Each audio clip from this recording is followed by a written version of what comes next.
Do you listen to your intuition, or do you find a reason to talk yourself out of it?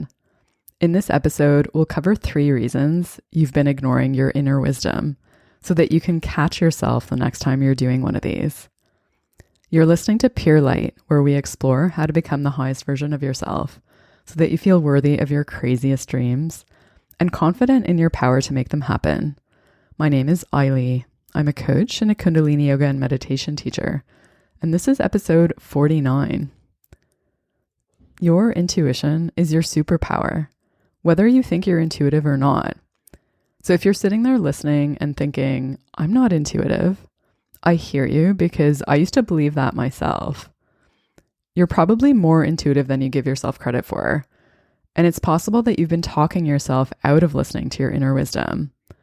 And that's why I wanted to talk about this today, so that you can see that for yourself if that's true for you. And even if you consider yourself to be intuitive, you may be blocking it to some extent. I know that I've done that myself, even after I realized that I was intuitive. And that's a problem because ignoring your intuition is a form of self-denial, even if you have a good reason for it, because it makes you into a lesser version of yourself when you don't listen to it. To become the highest version of yourself, you need to listen to your intuition. So here are 3 reasons that you may have been ignoring your intuition. So the first one is that you're scared. You're scared to do the thing that your intuition is telling you to do, because the thing that it's telling you to do is probably outside your comfort zone. It's something beyond your normal day-to-day life. But here's the thing, it's supposed to be outside your comfort zone, because that's where the magic and growth is going to happen. And things are going to happen to allow you to evolve into the person that you're meant to be. Abraham Maslow, the psychologist who created the hierarchy of needs, he said, in any given moment, we have 2 options: to step forward into growth or back into safety. So if you are constantly stepping back into safety, you are never stepping into growth. And talking yourself into safety is a habit. It's a habit that makes you shrink instead of expand. And if you want to break that habit, I created a tool to help you do that. It's called Become Your Bravest Self. You can find it at becomeyourbravestself.com. It's a written exercise that'll take you about 15 to 20 minutes, and it'll help you do the thing that scares you so that you can start listening to your intuition, even when it brings up fear. Okay, so the second reason you may be ignoring your intuition is because it seems crazy.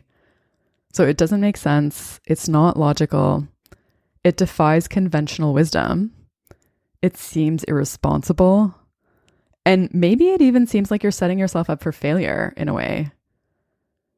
And if you use the fact that your intuition seems crazy as a reason not to follow it, it's a way of dismissing your inner wisdom. And it's a way of ultimately trying to conform, because you're trying to be normal and trying not to be crazy. And you're choosing that over listening to the inner voice that makes you uniquely you.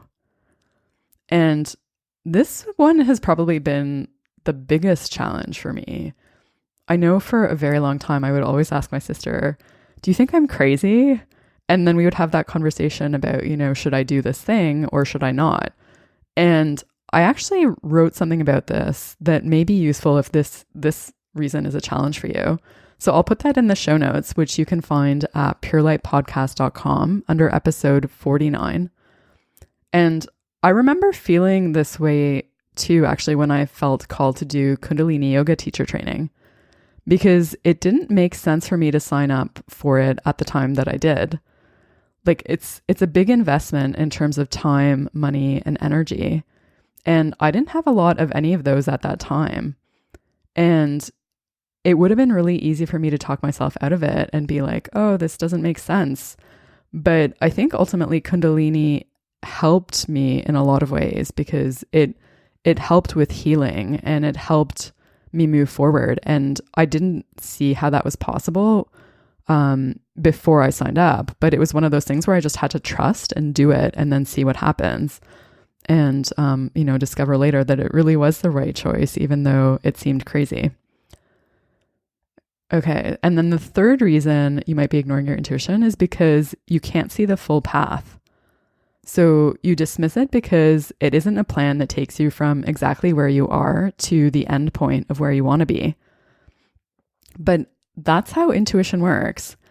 It doesn't usually give you the full picture when you get a hit. It gives you the next step. So it gives you a small piece of that picture. So it's more like a direction as opposed to like, the full set of like turn left here, go 2 kilometers this way, and then turn left there. Like it's just like go north.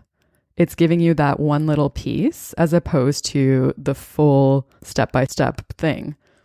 And it's important not to ignore those little directional hits, because if you don't take that step, you may not get the next piece, because you may be basically conditioning yourself not to listen.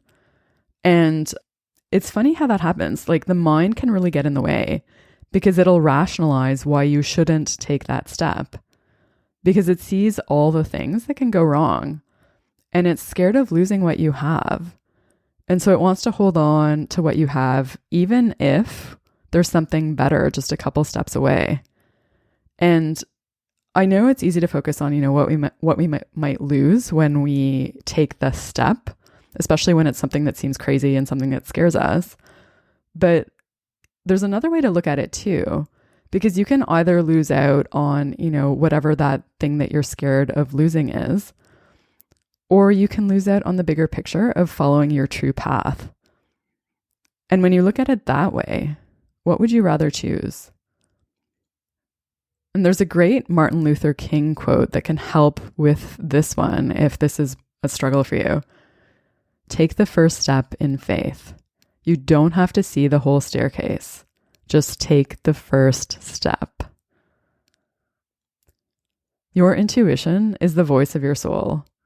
Listening to it allows you to become the highest version of yourself. And that's not to say that listening to it is always easy. I know it can be hard to listen to it for the reasons that we've just talked about. And it's especially hard when you're used to ignoring it. One thing that can help with that is a deep level of trust in yourself. So I'll talk about that in the next episode.